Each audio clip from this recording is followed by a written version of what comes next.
Hello, everybody. It's your girl, Miss T Talk. I'm here with Jigga and AJ. How are you guys doing? I'm good. I'm good. How are you? I'm doing good today. Nice Sunday. I mean, it's been, a rough month for you guys, but I must say you guys have remained so strong and so humble about, what happened with your brother.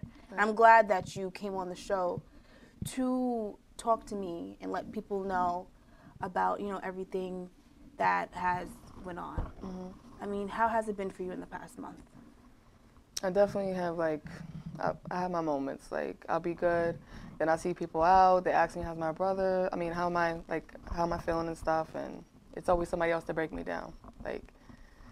It's just to bring him up and stuff like that. But I'm trying to stay strong.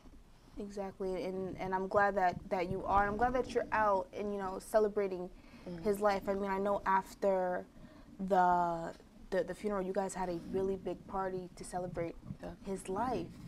That's what and he then wanted. yeah, and then the poster is so beautiful that you have in your house.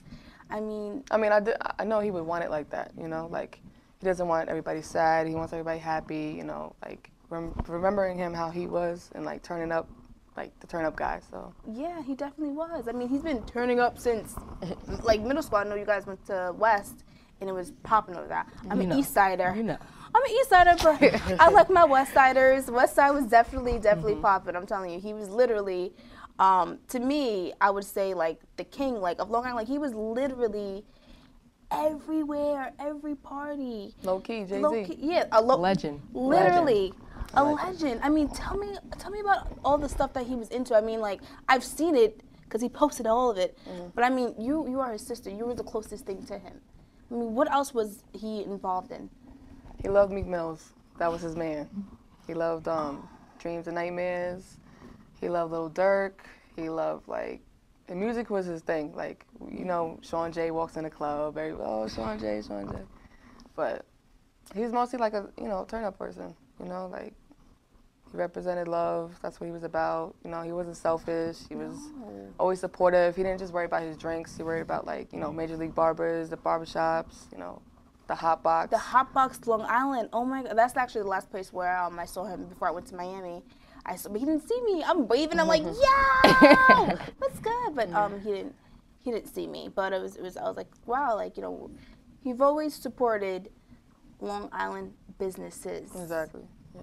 Which I love because we need to do that. Long Island and Brentwood to say, because that's where we're from, is very small. Right. So to have him promote the little clubs, he was very nice. That was little. I don't. That's still around. I think it got shut down. Actually, I think something with the liquor license or they didn't have it, something like that. I remember that. And Oasis back in the diggity days when I was not legal to go in there, but stuff like not that. Legal. I wasn't. I was 18. Oasis party, teen night. Woo, teen night. Teen night. I remember teen night. Remember teen night? Oh my goodness! And literally, that was an every weekend thing. That was an every weekend thing. Consistent. Yeah, and we were there popping. I remember they had the bubbles, all the cool shit that we definitely. He was there. He was literally the life of every party. So that's why this has brought Long Island down, but in a way brought us closer.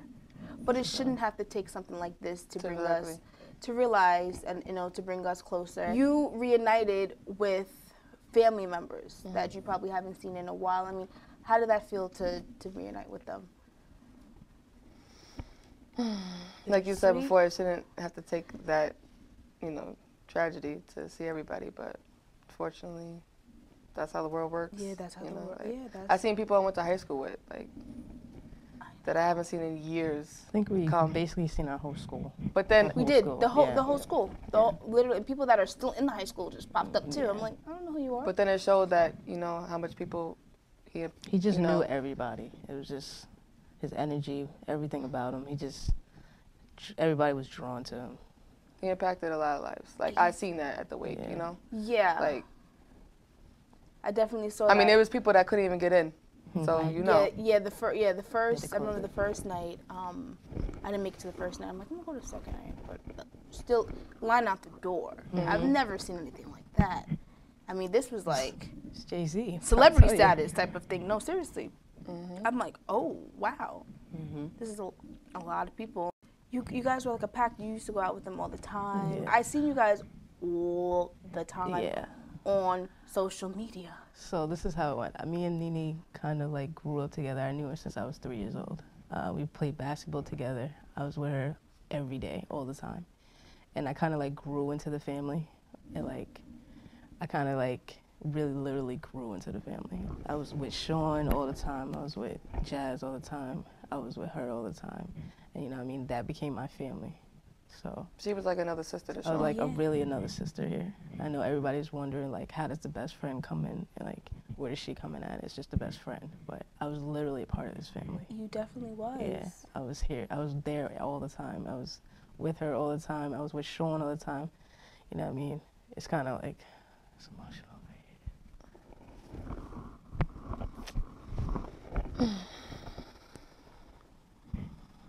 It's hard for me, you know, like I'm forever gonna be broken. That's my right hand, it's my best friend, but I'm trying to keep him alive as best as I can, you know, like keep his legacy going. That's all I want to do for him.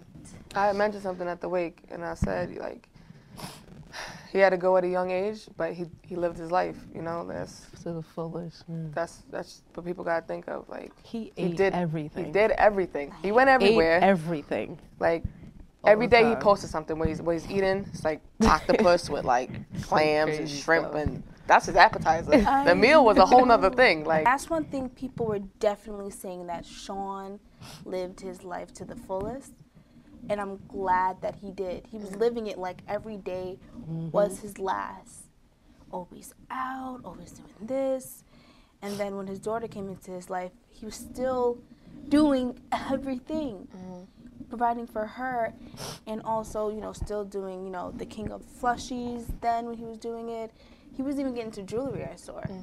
So he let you guys know about that Best prior? investment ever. yeah. Oh my God, how, Best what did he investment. do?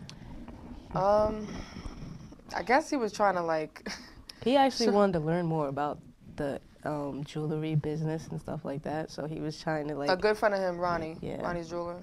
He you know, was showing him the steps of how to do it and stuff like that. I guess he was gonna be like his assistant or something like that. But I remember that was like one of the last things I've seen that he was getting himself into.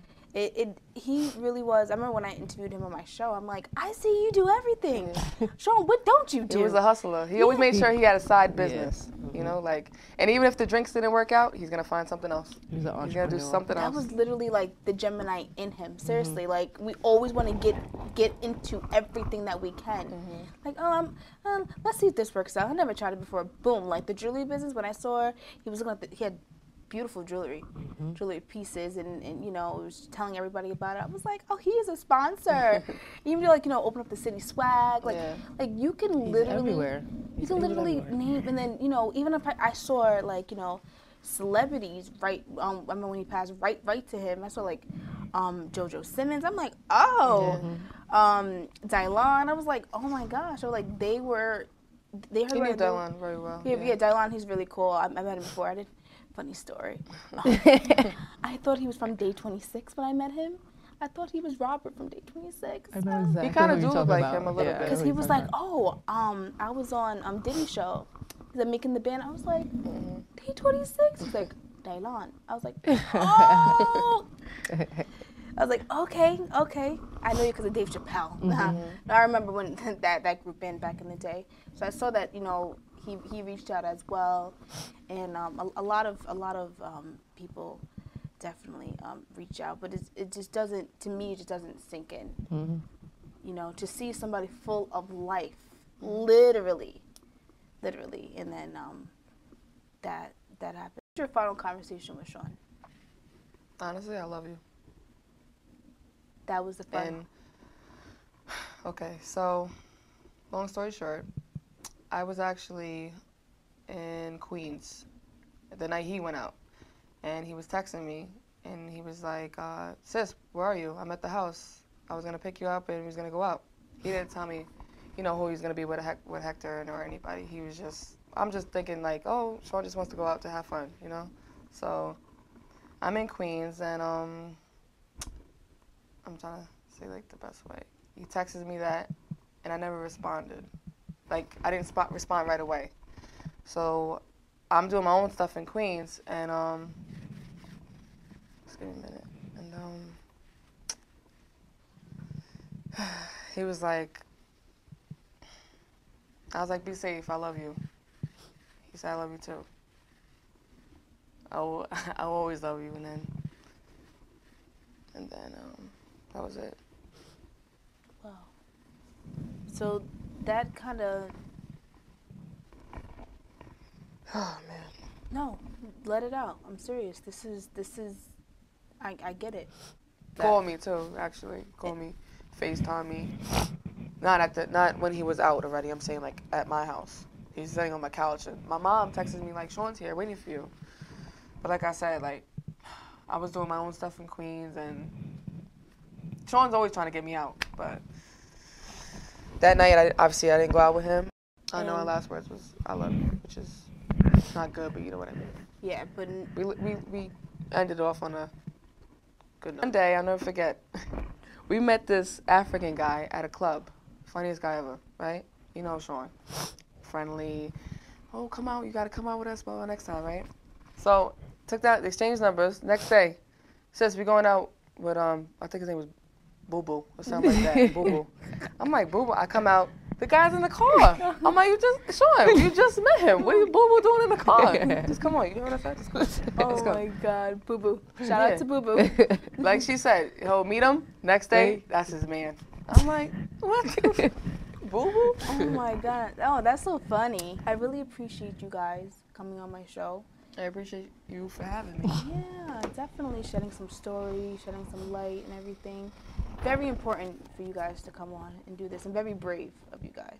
So I want to thank you guys so much.